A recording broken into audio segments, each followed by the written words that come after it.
भगवान के प्रति समर्पण भक्ति उन्हें प्राप्त करने का एक अद्भुत साधन है।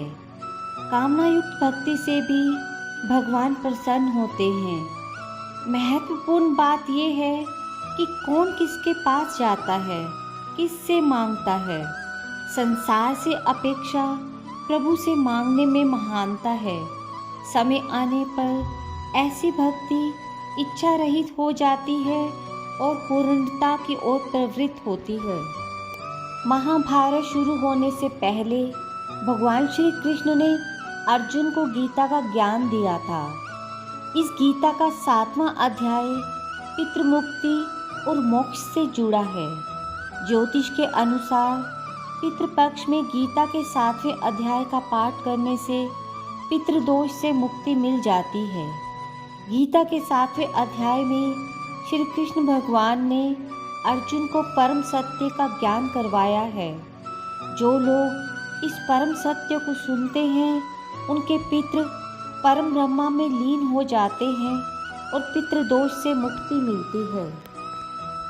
तो आरंभ करते हैं गीता का 7वां अध्याय ज्ञान विज्ञान योग। श्री कृष्ण भगवान बोले, हे पार्थ, मुझ में मन लगा करके मेरे ही आश्रय होकर योगाभ्यास करते हुए मेरे स्वरूप का संशय रहित पूर्ण ज्ञान होगा। सो सुनो। विज्ञान के सहित वह पूर्ण ज्ञान मैं तुम्हें सुनाता हूँ, जिसके जानने से तुमको इस लोक में और कुछ जानना शेष न रहेगा। सहस्त्रों मनुष्यों में से कोई एक सिद्धि प्राप्ति के लिए यत्न करता है और उन यत्न करने वाले सिद्धों में से भी कोई ही मुझे ठीक प्रकार जान पाता है। पृथ्वी, जल, अग्नि, वायु, आकाश, मन, बुद्धि और अहंकार, ये 8 प्रकार की मेरी प्रकृति है। इस प्रकृति को अपार अचेतन अर्थात जड़ कहते हैं। और हे माँ बाहो, इससे दूसरी प्रकृति चेतना है, जिसने संपूर्ण जगत धारण किया है। इन्हीं दोनों प्रकृतियों से सब प्राणी मात्र उत्पन्न होते हैं, ऐसा जानो। ये प्रकृतियाँ मुझसे ही उत्पन्न हुई हैं। इस प्रकार जगत की उत्पत्ति और प्रलय का कारण मैं ही हूँ। धनंजय, धागों में जिस प्रकार मणि पिरोई जाती है, उसी भांति ये संसार मुझ में गुथा हुआ है। मुझसे परे और कुछ भी नहीं है। हे कुंती पुत्र, जल में, रस में मैं ही हूँ। चंद्रमा और सूर्य में प्रभा मैं ही हूँ। सब वेदों में प्रणव मैं ही हूँ। आकाश में शब्द तथा पुरुषों में पौरुष मैं ही हूँ। हे अर्जुन, पृथ्वी में जो गंध है तथा अग्नि में तेज मैं ही हूँ। सब प्राणियों में जीवन और तपस्वियों में तप मैं ही हूँ। हे पार्थ, संपूर्ण प्राणियों में सनातन बीज रूप मुझको ही जानना। बुद्धिमानों में बुद्धि रूप और तेजस्वियों में तेज मैं ही हूँ। हे भारतवर्ष, काम और रोग रहित बलवान पुरुषों में बल और पुरुषों में धर्म के विरुद्ध जानने वाला काम मैं ही हूँ। जितने सात्विक, राजस, तामस पदार्थ हैं, वे सब मुझसे ही उत्पन्न हुए हैं, परंतु उनमें मैं नहीं रहता। ये मुझ में है। सत्य, रज, तम, इन तीनों गुणों के भावों से ये सारा संसार मोहित रहता है। इस कारण ये इससे परे मुझ अव्यय परमात्मा को नहीं जानता। मेरी ये गुणमयी और दिव्य माया अत्यंत दुस्तर है। जो मुझको अनन्य भाव से भजते हैं, वे इस माया को पार कर जाते हैं। जो मूढ़ पापी हैं, मूढ़ नराधम माया ने जिनका ज्ञान हर लिया है और आसुरी भाव ग्रहण किए हुए हैं, वे मुझको नहीं पाते।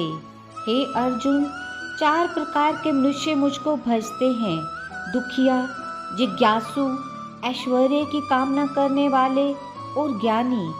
जिनमें सदा मुझ में एकाग्रचित और केवल मेरी भक्ति करने वाला ज्ञानी पुरुष श्रेष्ठ है, क्योंकि मैं ज्ञानी को अत्यंत प्रिय हूँ और वह मुझको प्रिय है। यद्यपि वे सभी भक्त अच्छे हैं, तथापि ज्ञानी तो मेरी आत्मा ही है, क्योंकि वे मुझ में ही मन लगाकर मुझको ही सर्वोच्च गत मान मेरा ही आश्रय ग्रहण करता है।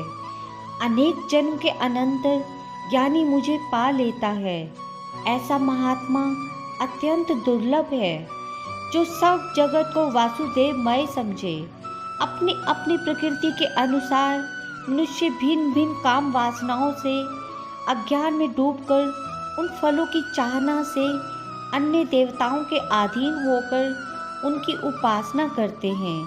हे अर्जुन, जो भक्त श्रद्धापूर्वक जिन जिन देवता का पूजन करना चाहते हैं उन पुरुषों की उस श्रद्धा को मैं दृढ़ कर देता हूँ। वह इस श्रद्धा से युक्त होकर उस देवता की आराधना करता है, फिर उसको मेरे ही रचे हुए काम फल प्राप्त होते हैं। किंतु उन अल्प बुद्धि वालों का फल नाशवान है। देवताओं की आराधना करने वाले देवताओं को मिलते हैं, भक्तजन मुझ में मिल जाते हैं। मेरे अव्यव अविनाशी अच्युतम स्वरूप को जानकर मंदबुद्ध लोग मुझ अव्यक्त को व्यक्त मानते हैं। मैं योग माया से आच्छादित होने के कारण सबको नहीं दिखता। उसी से मूढ़ लोग अनादि तथा अविनाशी मुझको नहीं जानते। हे अर्जुन, मैं भूत, भविष्य और वर्तमान के सब प्राणियों को जानता हूँ, पर मुझे कोई भी नहीं जानता। हे भारत, इच्छा और द्वेष से उत्पन्न होने वाले सुख दुख आदि द्वंद्वों के मोह से जगत के सब प्राणी भ्रम में फंस जाते हैं। जिन पुण्य आत्माओं के पाप नष्ट हो गए हैं वे पुरुष द्वंद्व के मोह से छूटकर दृढ़ निश्चय करके मेरी भक्ति करते हैं। जो मेरा आश्रय लेकर जन्म मरण के दूर करने के अर्थ प्रयत्न करते हैं वे पुरुष पार ब्रह्मा आत्मज्ञान और संपूर्ण कर्म को जानते हैं। जो अधिभूत, अधिदेव और अधियज्ञ इन सब में मुझको व्यापक रूप से जान पाते हैं, वे समाधि निष्ठ पुरुष मरण काल में मुझको जानते हैं। राधे राधे। इस प्रकार इस अध्याय में भगवान की सब प्रकार से शरण प्राप्त करने वाला भक्त ब्रह्म ज्ञानी, अध्यात्म ज्ञाता तथा संपूर्ण कर्मों को जानने वाला होने से ज्ञान विज्ञान से युक्त एवं तृप्त है। भगवान के इस जगत के परम कारण होने से इस अध्याय का नामकरण ज्ञान विज्ञान योग किया गया है। 7वें अध्याय की समाप्ति।